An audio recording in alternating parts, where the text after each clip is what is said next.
to get the diesel heater fitted. Whoop, whoop. So I'm going with the N4. Primary reason is the size, obviously, because the van's so small. We sent the M2 as well, M2 Pro, sorry, but it was a bit too big for my van. But so there's a lot of challenges we've got here, because obviously we're having to find space in my van, whereas ordinarily someone would build their van around a heater. So there's lots of things that we need to consider, obviously, because it's a flammable item that gets hot.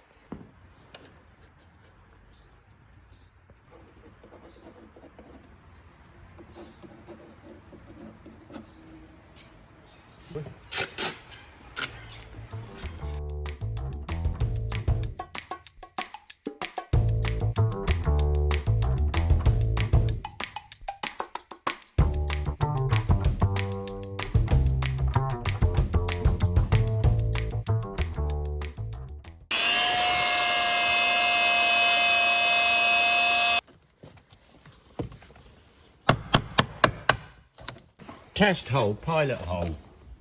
Yep. You need to know exactly where it's coming out underneath. Okay. All right. Right, there's the pilot hole. Yeah. There's the chassis rail, there's the chassis rail. That is the exhaust, so it needs to come back a bit. Okay. To give us a bit of safety around the underseal and stuff. This is why it's all measure, measure, measure.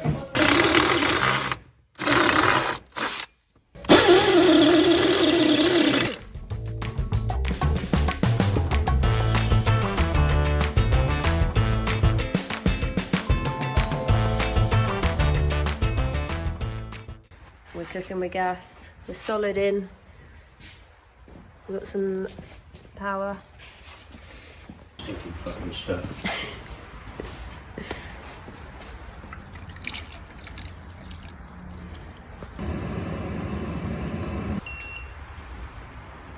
Goes through quite a process of getting the first lot of fuel through and stuff. So. Yeah.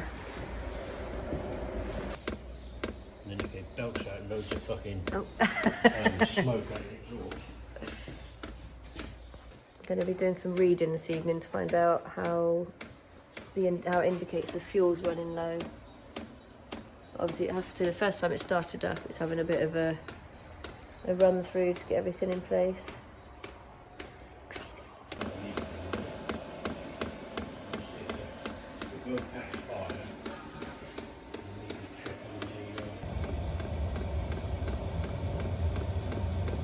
Oh, it stinks.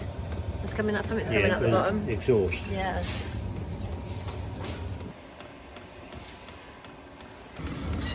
Definitely warm air coming out. It's toasty. That section there gets very hot, and that's the bit you need to make sure you've got sufficient clearance all around it. Yeah. Air intake is tucked up behind the bumper, Right. so you should be safe enough.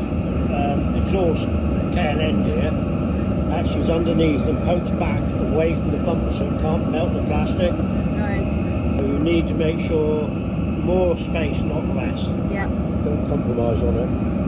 It's beautiful. And it goes down through a shutdown process. It doesn't just shut off. Right. It does a fair bit of things to make sure it's still fueled up, I think, and Okay. no excess fuel and to catch fire sort of thing. Yeah. I've lived with this now for a few cold nights, so I can give you my lowdown. So I turn it on with the remote control, which is brilliant because I don't have to even get out of bed. Then it has got a little control panel on here where you can turn it on and off. It does have like a timer setting that you can have for multiple times. It tells you how close it is to fully up and running, temperature, got a time on here. It's obviously all integrated, so it's got a fuel tank in the top, which actually does cut out when you put the nozzle in, so you don't have to kind of put it into a separate container and measure it or anything. It does cut out. So one of the things it doesn't have, which the larger N2 model had, is an indicator of how much fuel you have left. So I haven't yet worked out how I can tell how much diesel is still in there without taking the nozzle off and having a look. It can be quite noisy, but I think from what I understand they all are. And obviously there is like a bit of a stinky diesel smell when it starts up. Again, is completely normal apparently. I have got myself a carbon monoxide tester or alarm in the van now, just to be on the safe side. And I do need to get a fire extinguisher still, as my dad told me to. Other than that, it's a total game changer. I wake up in the morning, I'm under the blanket so it's nice and warm, but I can reach over, press the remote control, van heats up, I get out of bed, make a cup of tea.